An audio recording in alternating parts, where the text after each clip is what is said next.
Guys আজকে ভুড়ি রান্না হবে। ভুড়িগুলো একবারে ক্লিন করে এখানে নিয়ে আসা হয়েছে। এখানে আমি পেঁয়াজ কুচি করে দিয়েছি কয়েকটা, সাথে 2 চা চামচ আদা বাটা দিয়েছি আর 1 চা চামচের একটু বেশি রসুন বাটা দিয়েছি। এখন বাকি মশলাগুলো আমি দিব।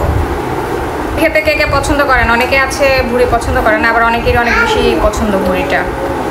এখানে আমার সব মশলা আছে, একটু স্বাদ মতো লবণ দিব, সাথে পরিমাণ মতো হলুদের গুঁড়া দিব। আর যে যেমন ঝাল খায়, আমি একটু ভুড়িতে ঝালটা বেশি দিব, কারণ ভুড়ির ভিতরে একটু ঝাল হলে খেতে ভালো লাগবে। আর এখানে আমি জিরা আর ধনিয়া গুঁড়া করে নিয়েছিলাম, সেটা দিয়েছি 2 চা চামচ। সাথে গরম মশলা গুঁড়া করে নিয়েছিলাম, সেটাও দিয়েছি। আর পরিমাণ মতো তেল দিব।